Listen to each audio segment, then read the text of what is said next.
Allah yang cukup mulia, dan bahkan segala yang bersifat materi tidak akan mungkin mampu berhalangan. Sehingga Allah yang Maha Kudus pada perjanjian lama sering digambarkan, kalau kita mau bertemu muka dengan muka, kita akan mati. Tetapi Dia tinggi luhur, Dia sangat murni, tidak bercampur dengan kejahatan, dan tidak ada niat yang tidak baik di dalam. Tapi kok Tuhan pakai kan? Bapak Ibu Saudara yang terkasih dalam nama Tuhan, kita harus sebutkan dengan tegas bahwasanya Allah dapat menahan diri, tetapi berpantang diri untuk berdiam. Allah mampu menahan diri, melihat segala sesuatunya kehidupan bangsanya, termasuk kita. Tetapi Allah berpantang berdiam diri. Dia pasti bertindak. Ada waktu dan saat yang tepat. Oleh karena itu, saudara terkasih dalam nama Tuhan, kalau kita sebutkan bahwa Allah itu yang Maha Kudus, rupa-rupanya bisa Dia menahan diri melihat kegagalan saya, keburukan saya, kejahatan saya, kemunafikan saya. Tetapi saya tidak langsung dihukum.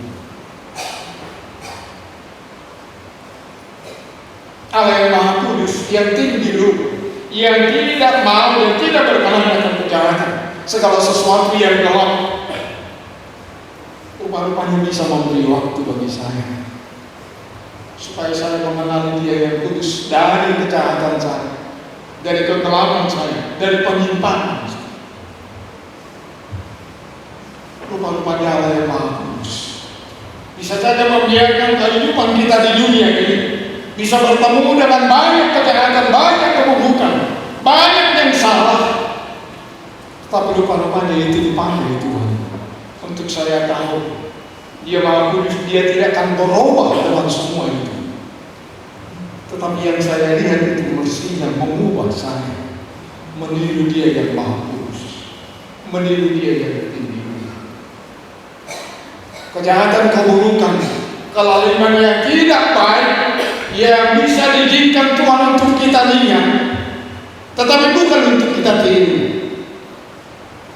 tetapi mengingatkan kita untuk bertindak seperti Dia, supaya kita membenahi hidup kita. Allah yang kudus menuntut kita hidup kudus.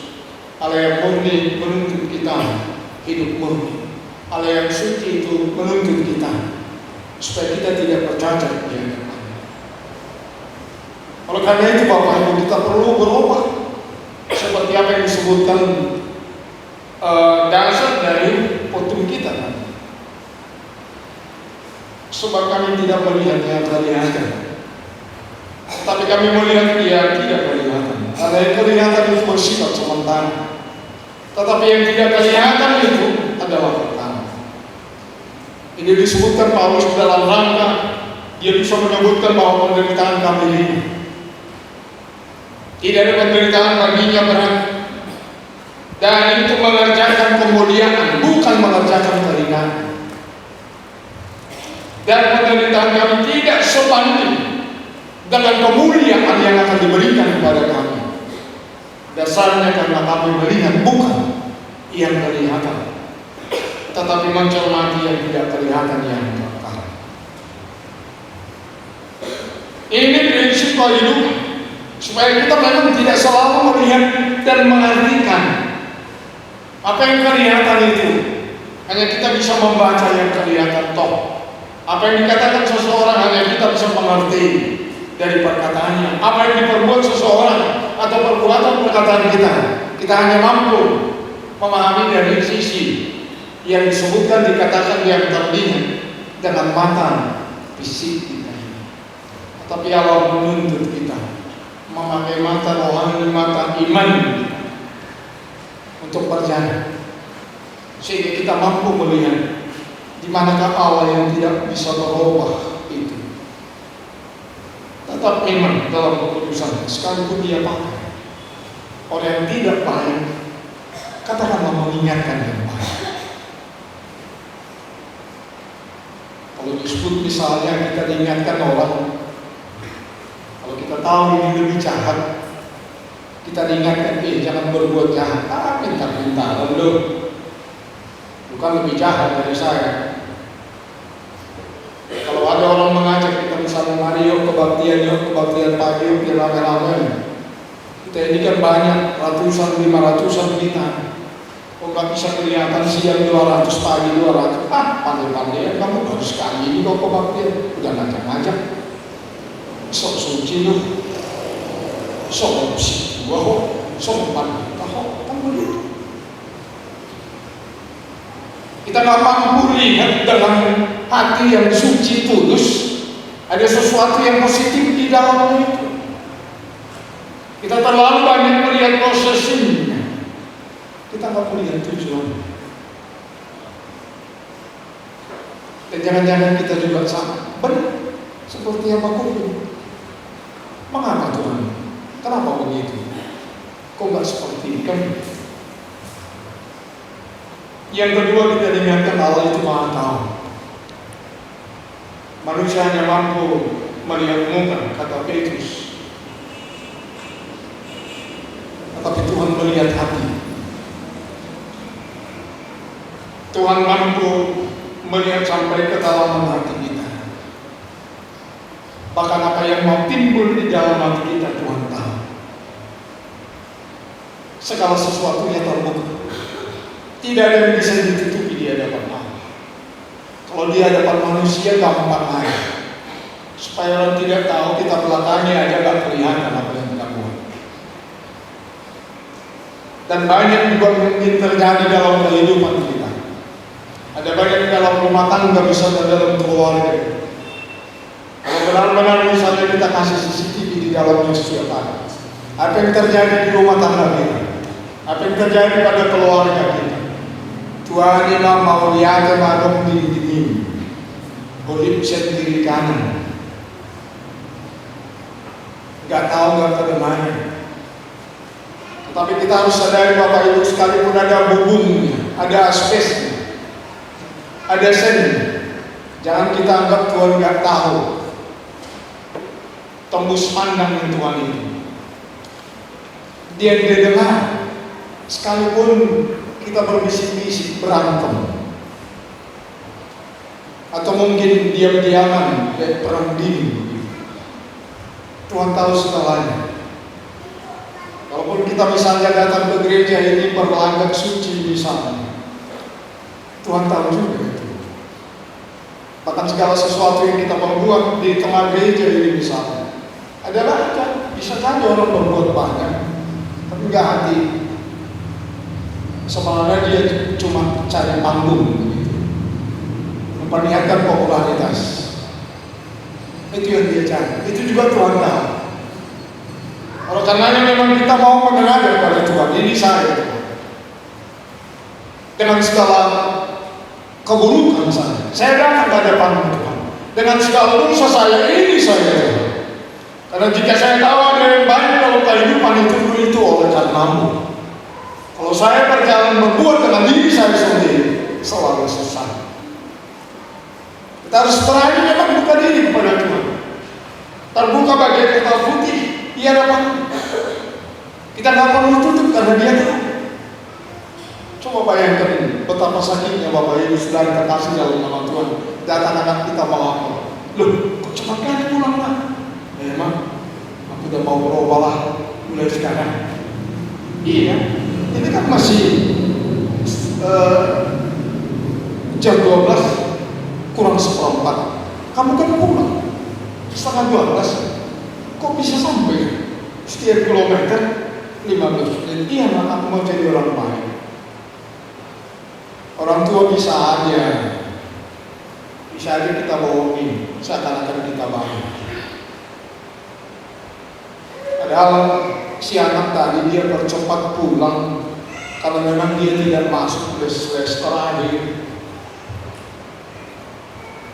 Orang tua, kakak, adik bisa dibohongi, tapi Tuhan tahu. Dan itu akan hasilnya akan kelihatan. Kita diuji dalam pelajaran itu sering nggak masuk, ya hasilnya juga gak bagus. Ada banyak orang misalnya berbuat bahwa orang-orang lain tidak tahu apa yang saya perbuat. Biarlah itu, dan seakan-akan dia berbuat baik. Tuhan yang Maha Tahu itu tahu ketika kita berbuat yang salah. Oleh karena kita harus tahu datang ke hadapan untuk mengakui. Yang kedua memang Tuhan itu Maha Tahu. Kalaupun seperti saya contohkan di atas tadi, saya bekerja dengan baik dalam pekerjaan saya. Saya beribadah kepada, saya juga berbuat yang baik dan sebagainya. Tapi saat ini saya belum terima berkat secara maksimal. Orang tidak berbuat baik makanya bahkan tidak berbuat apa-apa pun seperti burung dalam nyanyian kita, tapi dipelihara, diberi Tuhan cukup. Tuhan tahu memberi untuk orang lain sekali, tapi untuk menanti-nanti. Tuhan tahu, dan Tuhan punya banyak cara, Alkitab sudah begitu banyak kesaksian tentang itu. Ketika para murid misalnya tidak mendapat apa-apa udah sepanjang malam sampai pagi meninggi, mereka bekerja mencari ikan tidak dapat satu pun, sehingga mereka keluar dari laut itu dan bertemu dengan Yesus di tepi pantai. Mari kembali ke dalam, mari kembali mencari, dan biarlah kita agak lebih di tengah. Bapak Ibu Saudara terkasih dalam nama Tuhan, dikerjakan murid, sekalipun mungkin hatinya ada komen di dalamnya itu, kok pakai jalan seperti ini di laut yang gelap. Nanti kan jalannya gantung-gantung, ikannya di bawah, mana mungkin dapat apa-apa. Para murid dalam hatinya bisa ada menyebutkan begini, ini kan pekerjaan sepanjang tahun, sepanjang hidup bagi kami. Soal jalan-jalan cari ikan kan kami akhirnya. Ini ranah kami, tugas kami, kalian kami, ilmu kami. Engkau kan pengajar kami Tuhan, boleh aja timbul dalam hati. Bisa, dan memang itu benar. Tetapi Tuhan bilang lagi, kembali ke dalam. Mereka jalan, jalan, hasilnya dapat banyak. Bahkan jalan sampai mau robek dan minta tolong kepada orang yang di tepi pantai. Apa yang buat seperti itu? Tuhan tahu ada ngumpul-ngumpul ikan tempat lebih dalam di sana. Tempat jalan, dapat. Tuhan bisa melihat di sana tempatnya. Walaupun memang biasanya sesuai dengan jalanmu, kemampuanmu, alatmu, harus itu tempat yang tidak dalam. Tetapi Tuhan tahu biar itu dalam. Tapi di situ ada banyak ikan, tempat jalan. Itu Tuhan yang Maha Tahu. Makanya Bapak Ibu, kita sering mengandalkan kemana-tahuan, pintaran kita. Makanya sering misalnya coba lihat itu, kalau ada masyarakat digusur dari tepi sungai ke daratan, saya tidak berbicara soal haknya, tapi saya mau berbicara soal penghidupannya. Alasan yang sering kita lihat apa? Kami cari makan di sungai ini, atau kalau dia di tepi laut misalnya, kami cari makan di sini.